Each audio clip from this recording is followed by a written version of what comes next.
Bom, gente, então continuando aqui, a parte do modelo teórico ela é bem simples, né? Então eu vou ter o quê?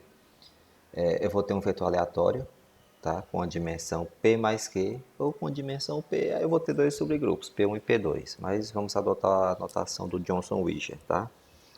Eu vou ter um grupo em que eu vou ter P variáveis e outro com Q variáveis, em que o primeiro vai ser menor do que o segundo.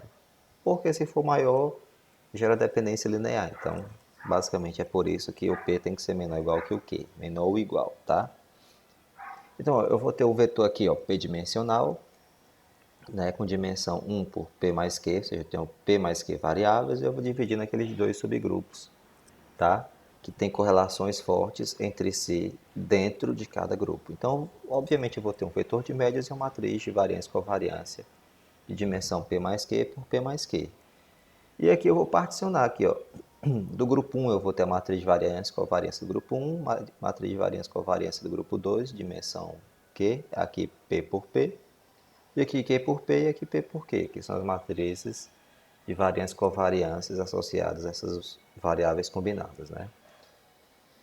Então, ó, a covariância de x1, então a notação aqui vai ser, ó, o x com esse expoente 1 vai ser o grupo 1 de variáveis, o grupo com P variáveis, e o grupo 2 com Q variáveis. Então, ele vai ter uma matriz de variância e covariância aqui, né?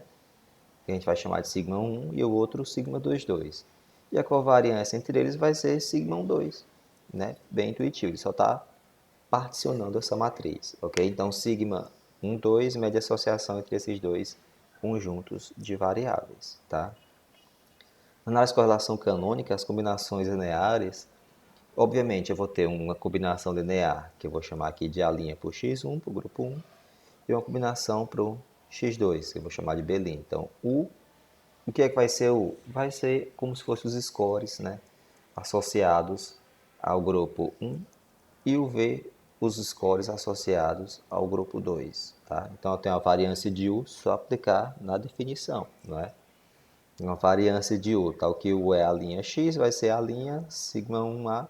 A variância de V vai ser B', sigma 22B, né? E a covariância entre os dois vai ser A', sigma 12B. Tudo tranquilo. Então, qual que é a ideia? A ideia vai ser achar o valor de A e B, ou seja, das combinações lineares dos grupos 1 e 2, que maximizem a correlação. Então, olha como é simples. Maximizar a correlação entre U e V, que são entre essas duas combinações lineares. Então, substitui aqui os valores, né?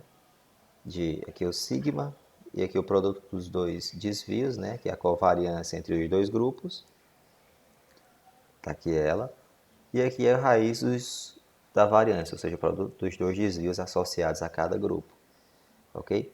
Então vejam, se eu quero maximizar, o que satisfaz essa condição vai ser isso aqui, ó, que maximiza. Eu vou ter aqui, ó, a linha sigma 1A igual a essa aqui, que é igual a 1. Ok? Por quê? Porque essas combinações lineares vêm lá de autovalores e autovetores. Então, pelo princípio da ortogonalidade, vai dar igual a 1. Então, a ideia é equivalente a que você trabalhe também com a matriz de correlação e que os autovalores, em vez de ser medidas diferentes, sejam todos iguais a 1, associados à matriz em torno de 1, né? Associados à matriz de correlação, tá? Então, ó, cada par de variáveis canônicas, o V, ou seja, U e V associados a cada grupo, apresentam uma variância unitária, e é definido pelos respectivos vetores AK e BK, que são as combinações associadas a cada grupo, e maximizam essa correlação entre U e V. E que ainda esse par formado não seja correlacionado com os K-1 pares no sistema, ou seja, ele maximiza essa combinação entre U e V, que são as variáveis pré-definidas nos grupos x1 e x2. Mas entre outras variáveis combinadas entre si, é ideal que não seja correlacionado. Então, a primeira ideia que vem na cabeça de vocês, você vai ter dois grupos, que dentro deles são não correlacionados, né? Essas combinações lineares, mas entre essas combinações existe a correlação. Primeira coisa que vem, autovalor e autovetor, já pela ideia. Então, mais ou menos você,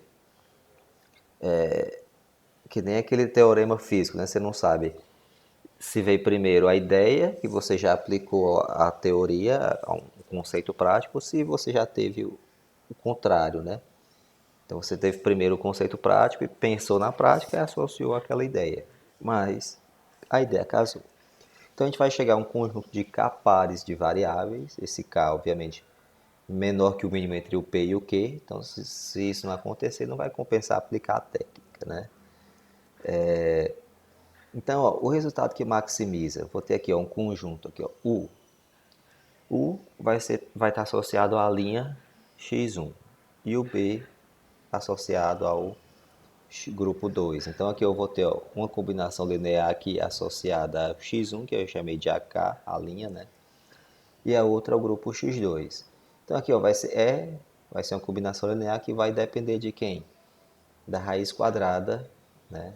Do inverso da raiz quadrada do sigma 1. Por que o inverso? Por causa disso aqui, porque ele vai estar no denominador, tá? E também porque eu quero como se fosse de fato desvio e não a raiz, a variância diretamente, né?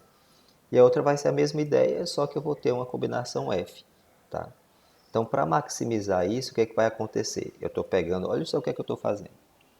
Eu estou pegando um x1 e dividindo pelo o x1, que é um vetor aleatório das variáveis do primeiro grupo, e dividindo pela raiz dos desvios. O que é que eu estou fazendo? Estou meio que padronizando, né? Dividindo pelo desvio. Só não estou tirando em relação à média, mas aí é uma ideia semelhante. Tá? Então, o que vai maximizar vai ser a correlação entre U e V, ou seja, quando eu tiver isso, o que é que eu faço? Eu acho os autovalores disso aqui, tá? Então, os autovalores, eles vão maximizar. E o que são os autovalores? Se eu obter com base na matriz de correlação? Raiz de lambda K, tá? Então, qual que vai ser a ideia? O lambda K eu vou obter de que modo? Vai ser igual a raiz quadrada, né? Perdão, o quadrado, né, desse produto que vai estar associado à covariância entre U e V, tá? Uma parte bem específica. Então, isso aqui é como se fosse associado ao denominador, estou padronizando e pegando associado àquela correlação, que vai ser a covariância, o produto dos desvios, aqui também, tá? E aqui a parte do numerador, que está na correlação, ok? Então, ó, o lambda K que satisfaz essa combinação linear aqui vai ser equivalente a fazer o quê? Eu substituir esse conjunto de operações e eu estou fazendo o quê? Ó? Calculando aqui, olha só a expressão, a equação característica. Eu estou calculando os autovalores do primeiro grupo, só substituindo aqui essa matriz, tá? E aqui para o segundo grupo. Então, o que é que eu estou fazendo? Autovalor e autovetor de cada subgrupo. Eu só transcrevi, né? Fiz uma releitura aqui e reorganizei aqui de modo que eu tenha aqui basicamente o sigma 1, ok? E aqui o 2, 2. Então, aqui está associado ao primeiro grupo, aqui associado ao segundo grupo. Então, eu vou ter EK e FK, que eu vou simplesmente substituir aqui. Então, além de estar padronizando, estou fazendo a combinação linear de modo que esse resultado, que são as variáveis divididas pelos desvios, né, eles vão ser não correlacionados entre si dentro de cada subgrupo desse, tá? Aí, ó, em que lambda 1 estrela ao quadrado maior ou igual que o lambda 2 estrela? Por quê? Isso aqui vem de onde? Vem da própria ideia de autovalor e autovetor, né? Em que esses valores aqui ó, são os autovalores dessas matrizes, né? Ok? Então, o resultado da maximização alcança combinações lineares dos késimos pares de variáveis, né? Então, eu vou ter aqui, ó, depois que eu acho o E e o F, eu substituo aqui. Então, eu vou achar o U e o K, ok? Que são justamente os autovalores e autovetores, tá? Mas o foco aqui vai ser nos autovalores, para depois achar os autovetores que maximizem essa combinação, tá? Então, as variáveis canônicas têm as seguintes propriedades. A variância de UK igual a variância de VK, mas já porque você já sabe que isso vai acontecer, porque você está trabalhando com autovalor e autovetor, então são ortogonais, tem um princípio da ortogonalidade. essas matrizes de autovalores e em princípio, os autovetores, né, formam uma matriz ortogonal. Como a variância vai ser a base de cálculo para os autovetores, isso vai acontecer, né? Então, tudo que vai acontecer aqui vem do princípio de quê? Ortogonalidade, pura e simplesmente. Então, aqui, ó, entre U e V, o que é que vai acontecer? Zero. Porque entre eles você vai ter essa propriedade da ortogonalidade. Então, eles vão estar formando um ângulo de 90 graus nos dois grupos, ok? Então, o Johnson mostra isso aqui, né? Que já é esperado também pelo mesmo princípio, pela decomposição espectral, que isso aqui vai acontecer aproximadamente. Mas por quê? Porque você está pegando os K primeiros. Então, os K primeiros, então se você tiver uma matriz de dimensão 10, em resumo, se pegar os três primeiros já explicam 90 e tantos por cento da variância original, então é lógico que se eu pegar só os três primeiros, eu já vou ter praticamente a matriz original. Então, vem desse mesmo princípio, tá? Se você fizer isso com as variáveis padronizadas, vai ser a mesma ideia que eu mostrei para vocês. Então, componentes principais vocês fazem pela matriz de covariância, variância covariância, pela de correlação. Então, vai ser o mesmo procedimento, só que ele está mostrando aqui, em vez da sigma, vai ser a P, ok? Então, ó, eu vou parar aqui, aí depois eu volto na segunda parte com esse exemplozinho do Johnson, tá bom?